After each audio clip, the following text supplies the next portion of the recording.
What we've seen in the last 24 hours was a precipitous decline in the purchasing power of the Russian ruble, down nearly 10% in a day next to US dollars, rupees, yuan. It's not just the Russian currency that is down compared to the US dollar. It is all currencies. This means that somebody is selling rubles. Somebody is dumping rubles. It could be the oligarchs. It could be foreign divestment, but something is happening, and this is all signaling imminent escalation because this is exactly what we've seen before the war began. I distinctly remember where I was when I found out that the Russian MOEX had crashed. Speaking of the MOEX, it's down 25% in the last 6 months. That's the Moscow Stock Exchange, okay? So all of this, I think, is rooted in a far more tangible understanding of the situation. Back at the beginning of the war, it was hysteria. People thought that it was the end for Russia and everything was going to come apart, that Russia was going to collapse, and Russia proved everybody wrong. Russia's sanctioned economy has proven to be very self-reliant and resilient in the face of global ostracization. However, this time, because we have a better grasp, this means that if there's this much divestment, especially over the course of 24 hours, that means that they know that something big is about to go down, okay? And when you limit Russia's range of options, be they financial or military, that makes the nuclear option far more likely.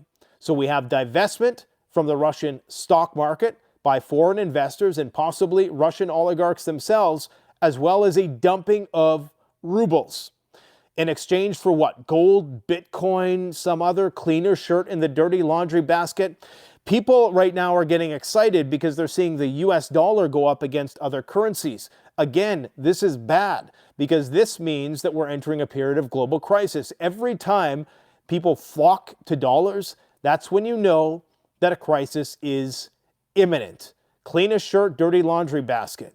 Just because a country's currency is sought after, especially a country like the United States with so much debt, doesn't mean that that's going to last forever. In fact, usually a reserve currency peaks right before it crashes precipitously. Such was the case in World War II, where the British pound at the height of World War II was the global reserve currency. Something like 85% of all transactions were done in pounds. Everybody wanted pounds. Well, by 1955, I can't remember what it went down to, but it was much, much less. And the US completely steamrolled the British pound. So this is bad news that the dollar is getting so strong against all other currencies, because that means that people with money are scared and they're looking for a safe place to put it. It keeps the dollar propped up a little bit longer, but it also signifies imminent intensification of hostilities on the Eastern European front. Now, why is this all happening today? Does it have something to do with the supposed ceasefire that was brokered in the Middle East? Does this mean that attention is now going to be placed back on the Ukrainian-Russian theater, where we're hearing U.S. officials in the Pentagon and the White House talking about everything from tomahawks to nuclear weapons to provide with Ukraine? We're talking about more aid packages, $24 billion aid packages. Trump is coming out with the usual overgeneral, superlative-laden rants about how he's the only guy who can stop World War III, yet he's done absolutely nothing to address what should be an easy win, what should be low-hanging fruit, which is to criticize the Biden administration for providing Zelensky with all these weapons and ratcheting up the conflict when he hasn't even entered into office yet. Clearly trying to, in some way, sabotage the relationship between Trump and Vladimir Putin. So Trump would be in a very good position right now to call Biden out and say, why are you doing this? Unless, of course, this is a bipartisan decision, which I damn well think it is. I think you guys know where I stand with that. Foreign policy ain't going to change. Trump will do everything he said when it comes to domestic policy. I believe him on that much. But I don't think that foreign policy is going to change. In fact, I think it could potentially get much, much worse. Here's what's going down today.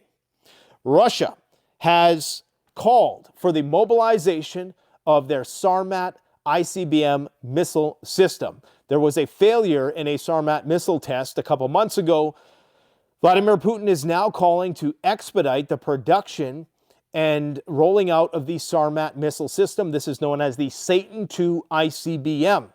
Now, this system is comprised of multiple warheads, very similar to the IRBM that was demonstrated recently. It has multiple independent reentry vehicles, all of which are hypersonic, going over Mach 20, and each of these can carry a 750 kiloton warhead. And it could be more than that, but that's several dozen of those 750 kiloton warheads. So we're talking about one of these missiles being able to completely wipe England off the map. Now, it's not like they need the Sarmat. So people who are celebrating that the Sarmat test failed a couple months ago, forget that Russia has other ICBMs that will wipe Europe and the United States off the map all the same. It's just they might not have the range and the payload capacity, but they'll be able to nuke the shit out of us nonetheless. And the last thing you want to do is be poking a bear and limiting the options of the Russian Federation when all we have is a stick. The more we restrict the Russian range of options, the greater the likelihood that they're going to execute the nuclear option. So this is the problem. The fewer options Russia has, conventionally speaking, whether it's financial or military, the greater the likelihood that they're going to have to resort to unconventional means. We already seen that. They already used a half nuke, okay? They got as close to using a nuke as you can without using a nuke with the demonstration of the Orezhnik weapon. And they're about to do that again, in fact, because right now the Russian MOD has ordered the airspace over the nuclear ICBM launch site in Kapustin Yar to be closed until November 30th. Now, the Ukrainians claim that they successfully took out an S-400 system that was positioned inside the Kursk region using ATACMS and Storm Shadow missiles. Understand what I just said. NATO just took out one of Russia's most advanced missile defense systems. Now, this is according to NATO. Of course, the Russians have not confirmed this. Even if they did, even if they don't, I should say, that's not necessarily enough to falsify the claim. But if that is true, then that, of course, is a strategic asset for the Russians. The more we chip away at their ability to defend themselves from a nuclear full-on NATO attack, the greater the likelihood that they're going to have to go up the escalation ladder.